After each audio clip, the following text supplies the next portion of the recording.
Bien, buenos días jóvenes, muy buenos días, bienvenidos a la clase de hoy. Vamos a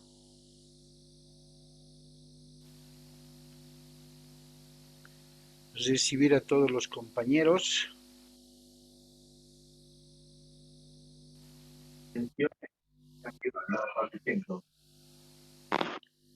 Por favor, les recomiendo siempre, les pido que vayan registrándose en el chat. Efectos de control de nuestra asistencia.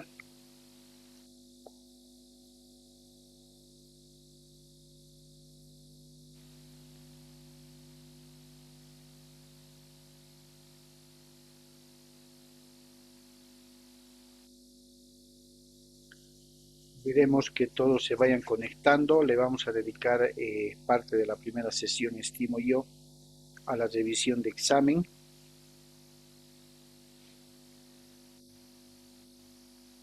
A efectos de aclarar cualquier duda que puedan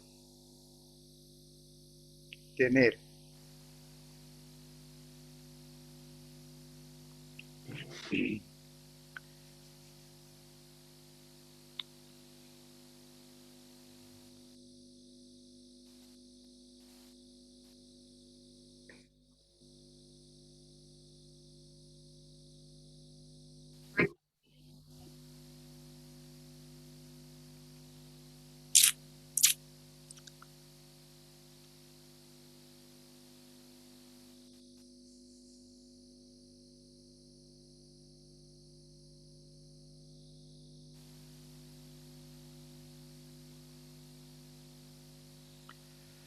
Buen día a todos. Por favor, vayan registrándose en el chat, chicos.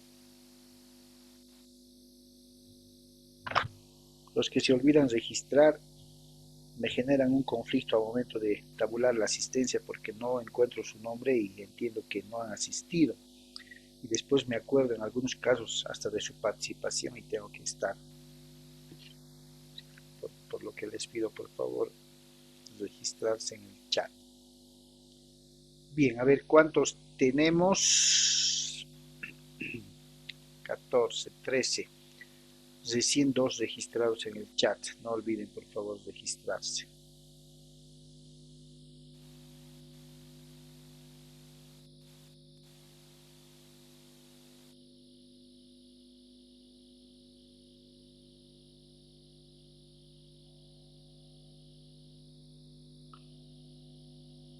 Bien, a ver, les daremos un minuto más.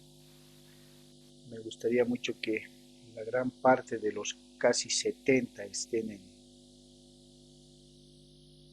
línea para que podamos dar un vistazo al examen que dimos, hacer unas aclaraciones, hacer unas sugerencias.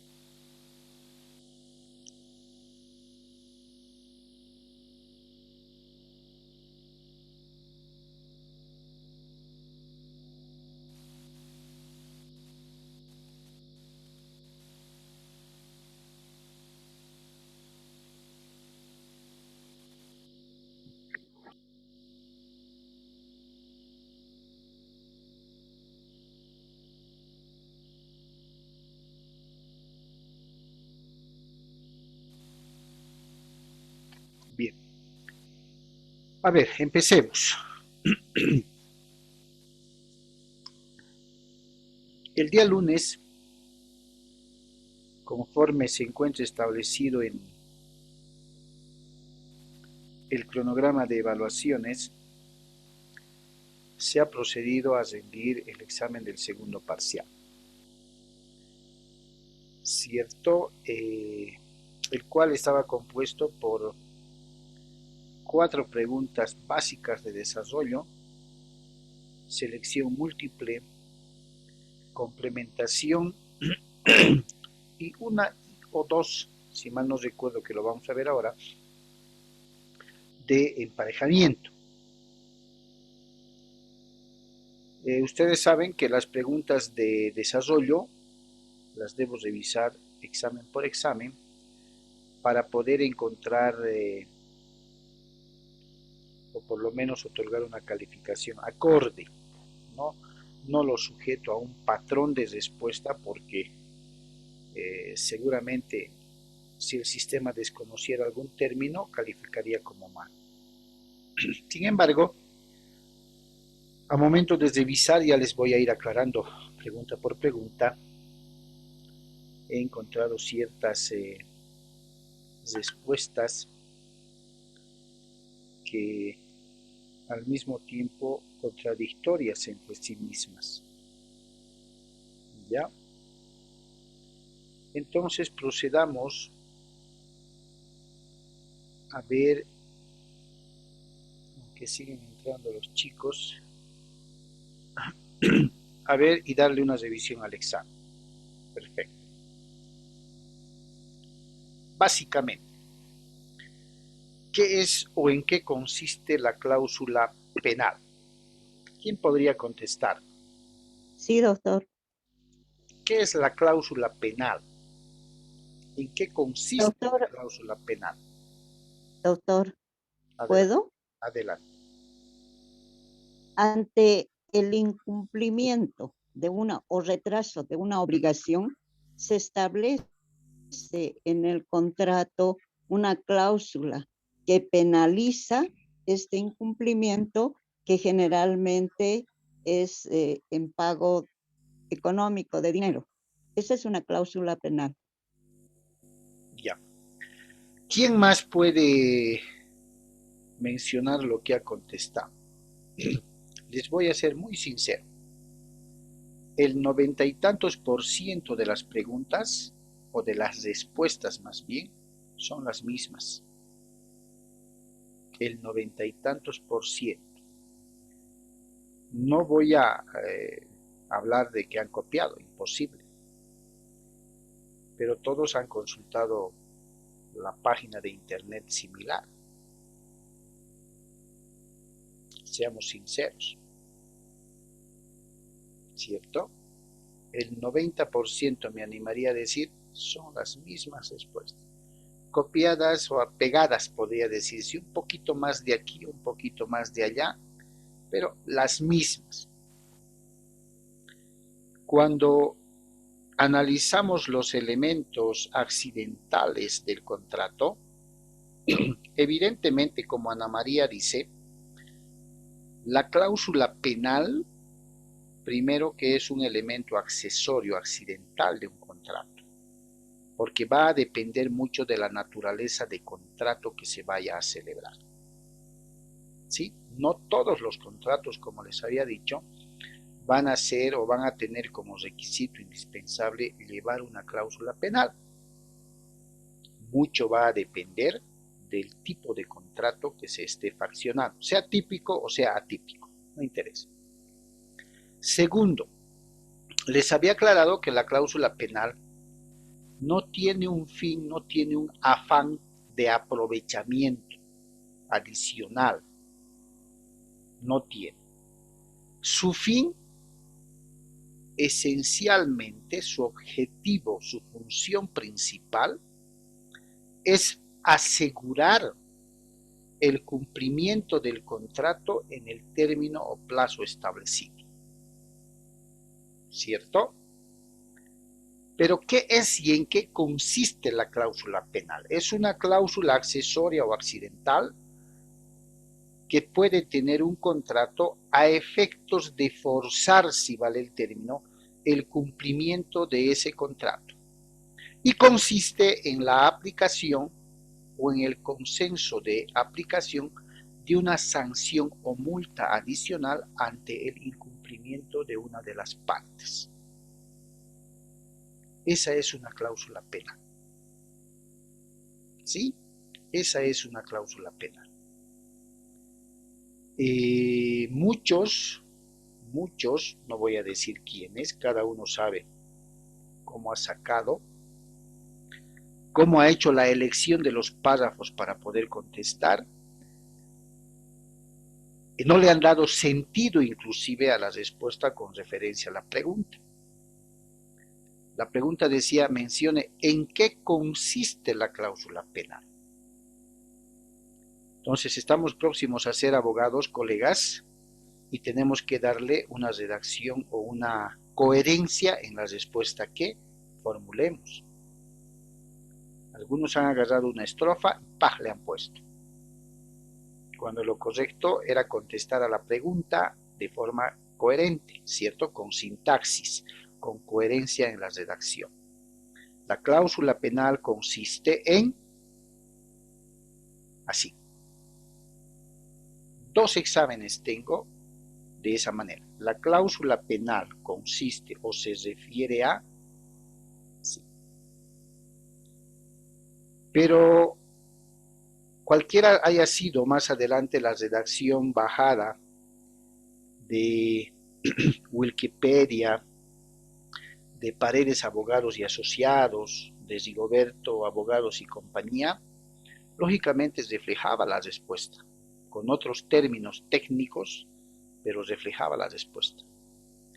Y es respetado el estándar de la respuesta. Pero ya les acabo de reiterar en qué consiste o qué es la cláusula penal.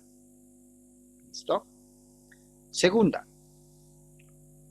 señale quién o quiénes están legitimados para demandar la anulabilidad de un contrato.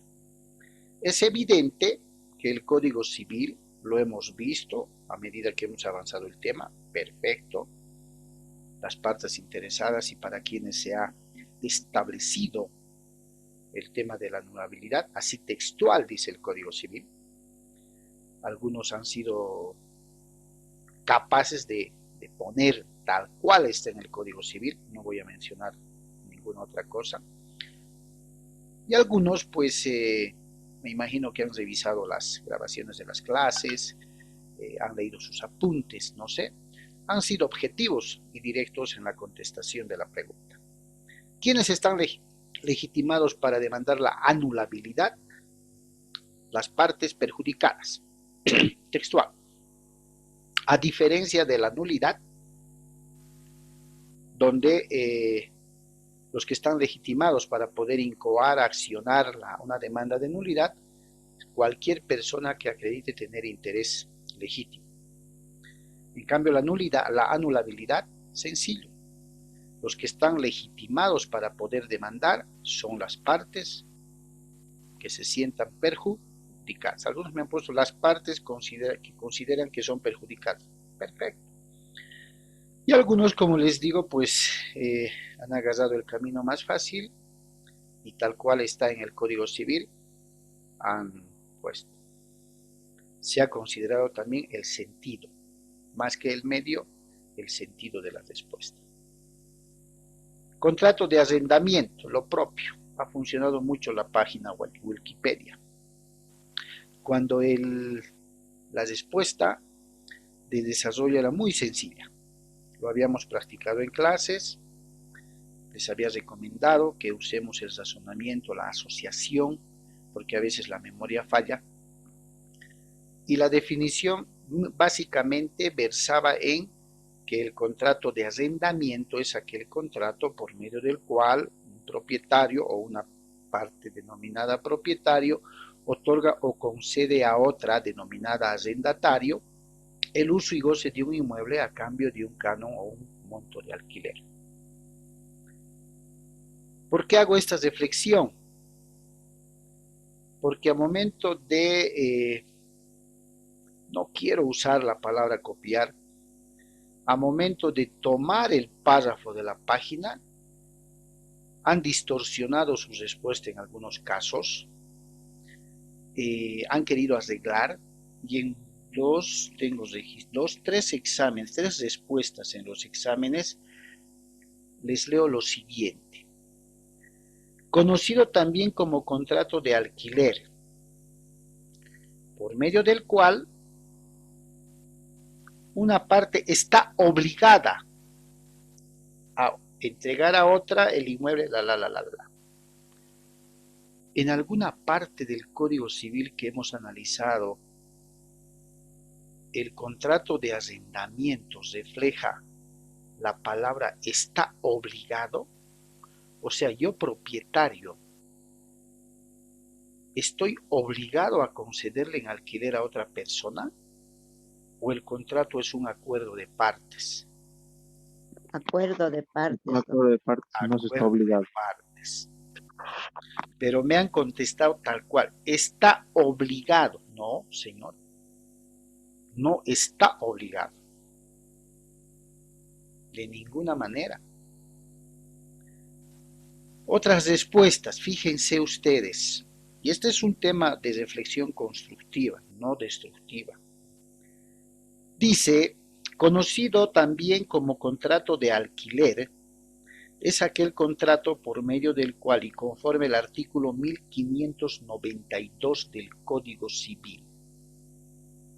Chicos, jóvenes, nuestro Código Civil actual tiene solamente 1570 artículos. El Código Civil Santa Cruz tenía 1571 artículos. ¿Qué refleja esa respuesta? Y no es la única. Son 2 o 3. Textual. Como podríamos decir, de la A a la Z, las mismas respuestas. ¿De dónde sacamos el artículo 1592? No existe en nuestro Código Civil. ¿Cierto? No existe en nuestro Código Civil. Y la redacción y la respuesta con referencia a la definición del contrato de arrendamiento es la definición más sencilla. Sí, podrían ponerle un matiz.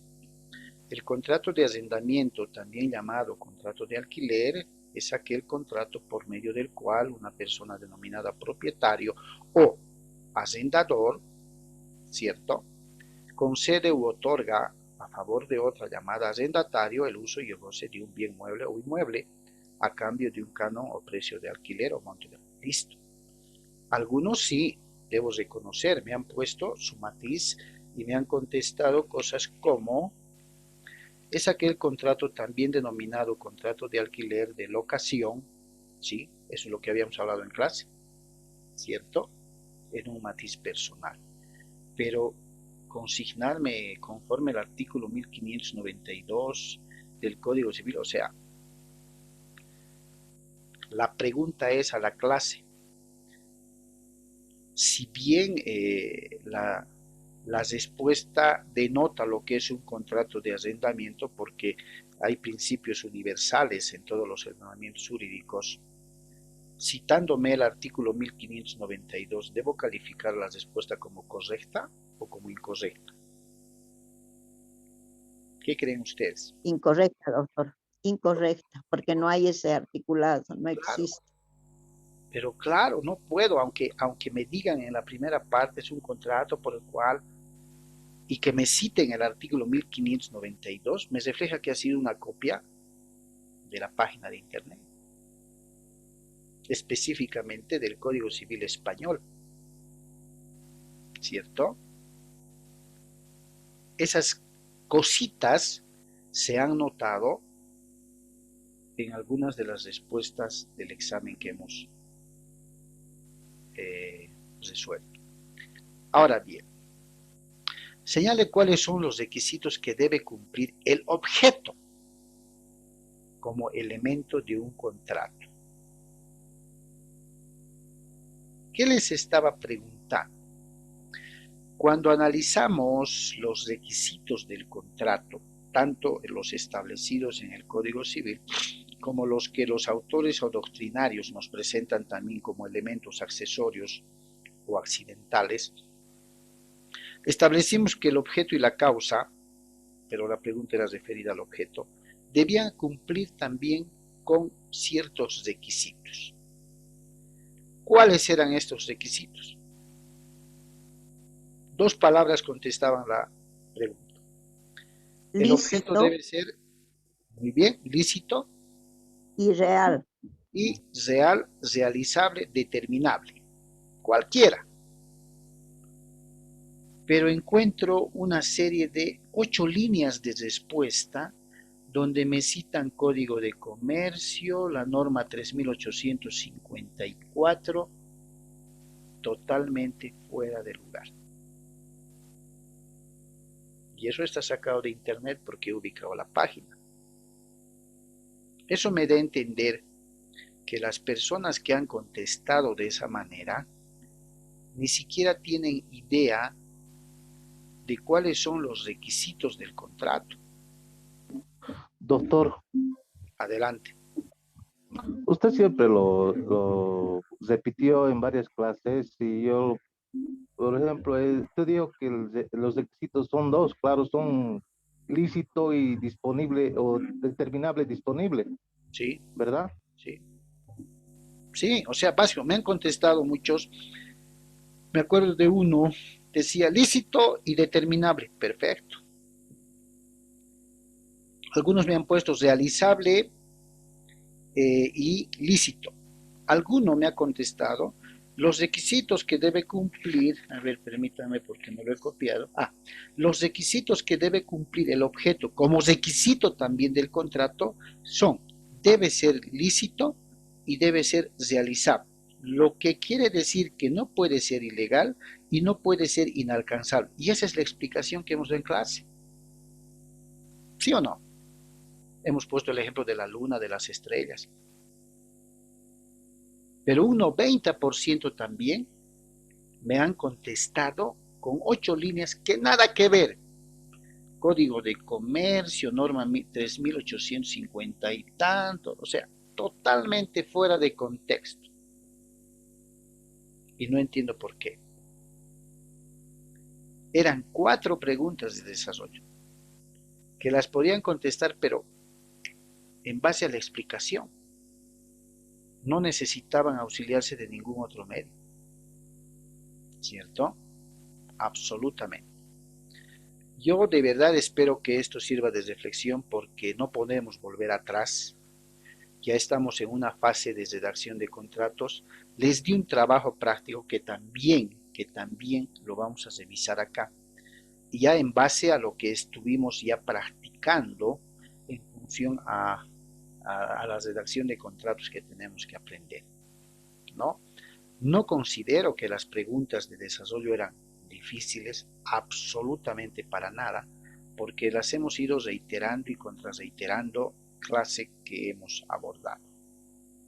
De verdad yo espero que quienes, no voy a dar nombres lógicamente, pero que cada uno de ustedes está consciente, no vale la pena recurrir para contestar simples preguntas a Wikipedia, a la página de abogados o ponerle en Google, qué sé yo, qué es aquello y me va a arrojar y lo que voy a hacer es copiar tal cual me está arrojando sin siquiera tener la más mínima referencia de que si es de lo que hemos hablado en la materia, ¿cierto? La verdad que la última pregunta de desarrollo me ha dejado desconcertado porque les diré, en la pregunta 4 me puedo animar a decir que un 80% de las preguntas, de las respuestas son las mismas. Son 8 líneas cuando eran 2 o 3 palabras. Eran 2 o 3 palabras. Bien, continuemos. Las demás vienen a ser sencillísimas. El contrato tiene fuerza de ley entre las partes contratantes. Ahí está la respuesta. No puede ser disuelto sino por consentimiento mutuo o por las causas autorizadas por ley. ¿Se refiere a qué? ¿A la eficacia, a la anulación o a la simulación? ¿Cuál es la respuesta correcta? Tiene fuerza de ley entre partes. La eficacia del contrato, doctor.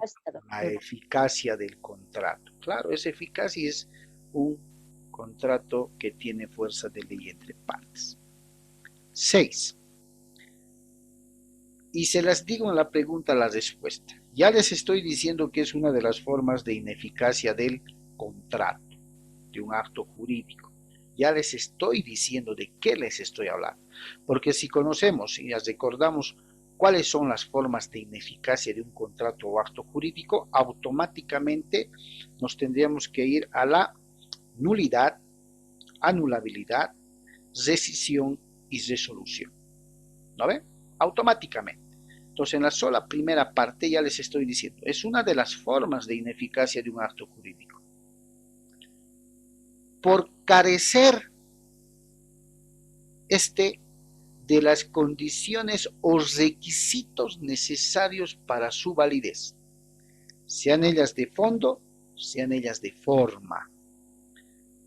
Hasta ahí la respuesta es inequívoca. Pero es más, les digo, por lo que se establece que jamás nació a la vida jurídica. Nulidad. De lleno. Anulación de contrato.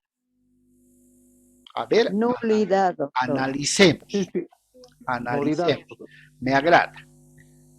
Anulación o nulidad del contrato. Son dos posturas. ¿Qué es la nulidad? La nulidad es una forma de ineficacia o de declarar la ineficacia de un contrato o acto jurídico. ¿Cierto? Es una forma de invalidar el efecto jurídico de un contrato. ¿Por qué se invalida en la nulidad el efecto jurídico? Porque no tiene, porque le falta las condiciones o los requisitos necesarios para su validez.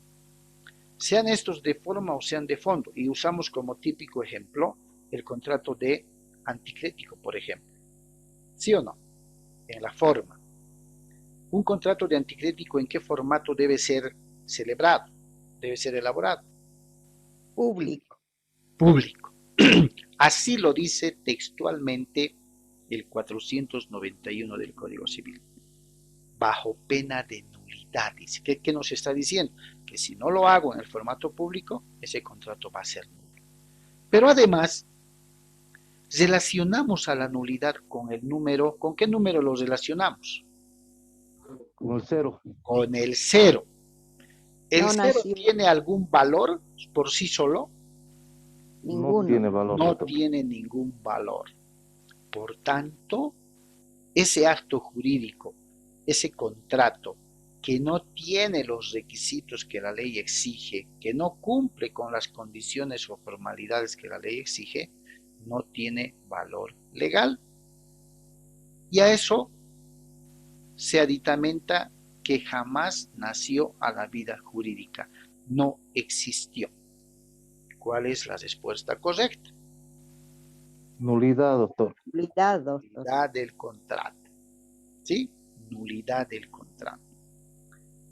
7. Igual, fíjense, un juego de palabras. Es una forma de dejar sin efecto un contrato, que es lo mismo que decirles es una forma de ineficacia de un contrato.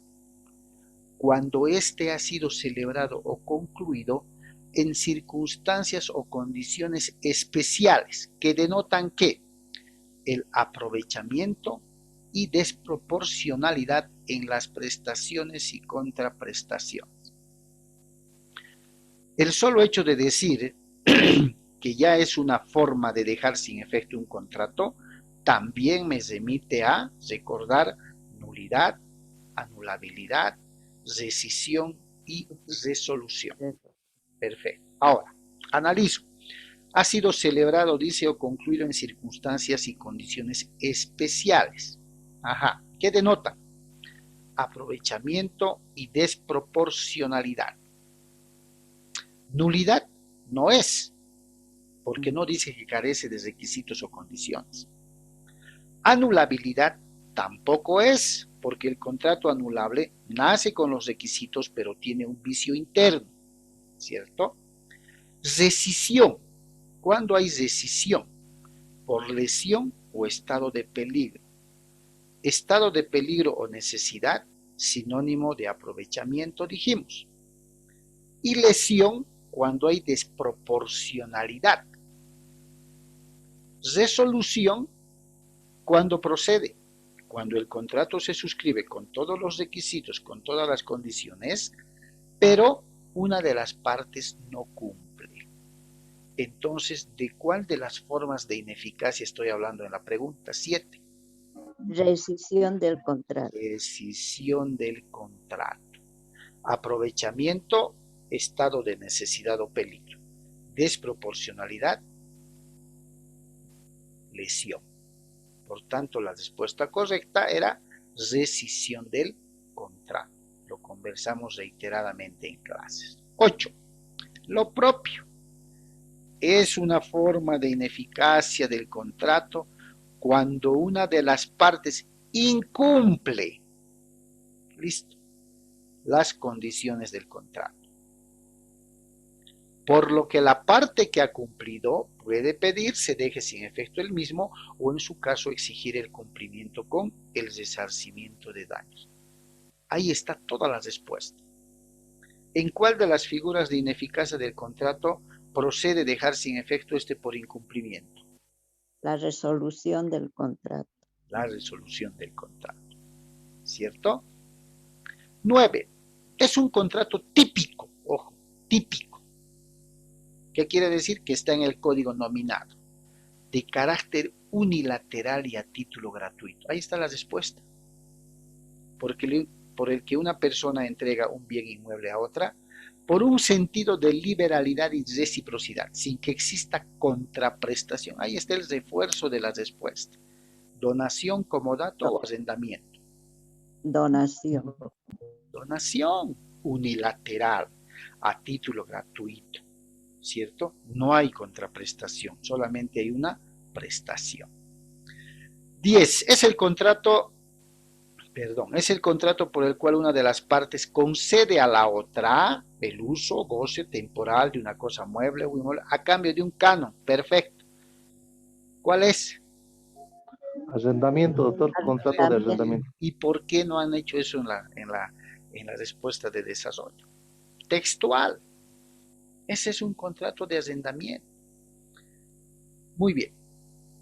Complementación. Él dice, mandato comodato antigrético, es el contrato por el cual una persona se obliga a realizar uno o más actos jurídicos por cuenta del mandante. Ahí ya les estoy dando la respuesta. Porque podía haber hecho por cuenta de otra. Siendo los sujetos el mandante o poderdante y el mandatario apoderado. ¿Cuál es la respuesta? ¿Cuál era la respuesta en la 11? Mandato, El mandato. doctor. Mandato. ¿Se dan cuenta? Mandato. 12. El mandato no comprende sino los actos administrativos, es decir, para todos los negocios del mandante. Temporal, general, especial. General. Para todos los negocios del mandante. 13. El contrato de es aquel contrato mediante el cual dos o más personas formalizan el acuerdo para poner en común dinero, bienes o trabajo para realizar una actividad empresarial común y repartirse las ganancias. El contrato Sociedad. de sociedad comercial, civil o anticrético. Comercial. Sociedad civil. Sociedad No. civil. Civil. Sociedad civil, doctor. Porque el comercial se diferencia porque el fin es, ¿qué? ¿Cuál? ¿Cuál es el fin de la sociedad comercial? Lucro. Lucro. Ah, muy bien. 14. La presunción refiere a que quien contrata lo hace para sí y para sus herederos. La presunción de muerte, la presunción contractual o la presunción interpretativa. Muerte. ¿Cuál? Y es un principio de presunción que hemos hablado mucho. La respuesta correcta, la presunción contractual. Se presume que quien contrata lo hace para sí y para sus herederos. Por eso las obligaciones, por eso las deudas, los pasivos son materia de sucesión hereditaria. ¿No ve? ¿Por qué? Porque los herederos se hacen cargo de esas obligaciones, deudas o pasivos que pueda haber. La acción de puede ser interpuesta por cualquier persona que tenga interés legítimo. ¿La acción de qué? Anulabilidad, nulidad o rescisión. ¿Quién puede interponer la acción que sea cualquier persona pero que acredite su interés legítimo? Anulabilidad, doctor. No, La anulabilidad es la persona perjudicada. Y cualquier persona que acredite o tenga un interés legítimo, ¿cuál es la acción que debe interponer? La nulidad, doctor. La nulidad. La acción de nulidad, la demanda de nulidad puede ser interpuesta por cualquier persona que tenga un interés legítimo. 16. La acción de anulación prescribe en el plazo de 251. ¿En qué plazo prescribe la acción o la demanda de anulabilidad o anulación? ¿2 años, 5 años o 1 año?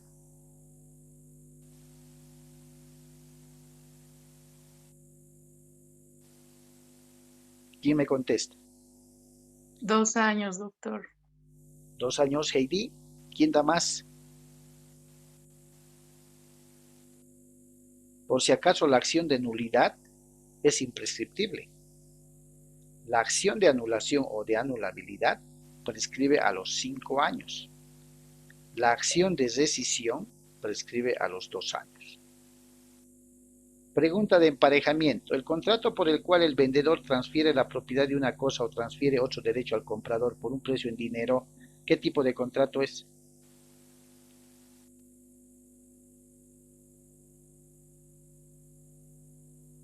¿Qué han contestado?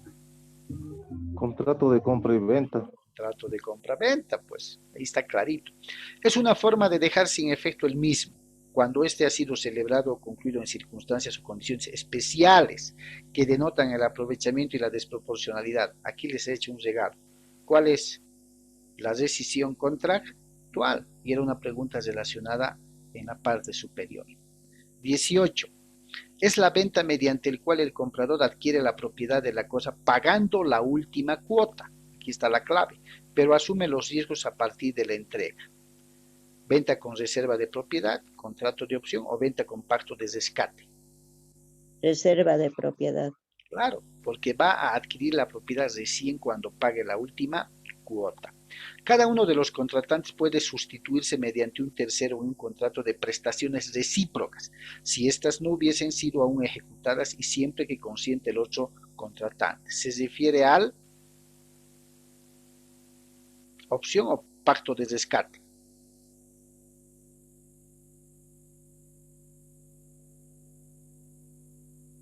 ¿Qué han contestado? ¿Qué es opción o es con venta con pacto de rescate? Dice, pueden sustituirse mediante un tercero en un contrato de prestaciones recíprocas, si éstas no hubiesen sido aún ejecutadas y siempre que consiente el otro contratante. Hemos visto el contrato de opción, ¿cierto? 19. Es el contrato que no puede celebrarse entre cónyuges, excepto cuando están separados en virtud de una sentencia pasada en autoridad de cosa juzgada. ¿Cuál es el contrato que entre esposos no puede celebrarse? De compra y venta. De compra-venta. Es el contrato que debe hacerse necesariamente mediante documento público, bajo sanción de nulidad. ¿Cuál?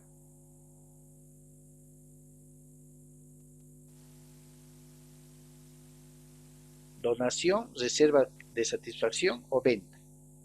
Donación. Donación. Está en el 491. Y la última, las partes pueden convenir expresamente en que el contrato quedará resuelto si una determinada obligación no se cumple en la forma y de la manera establecida. En este caso, el contrato se resuelve de pleno derecho sin necesidad de intervención judicial. Cláusula resolutoria, imprescriptible o 2 años. Cláusulas resolutorias. Cláusula resolutoria. La acción rescisoria tiene un plazo de prescripción, contados desde el momento en que se concluye el contrato. Dicho plazo es de 2 años. ¿Cierto?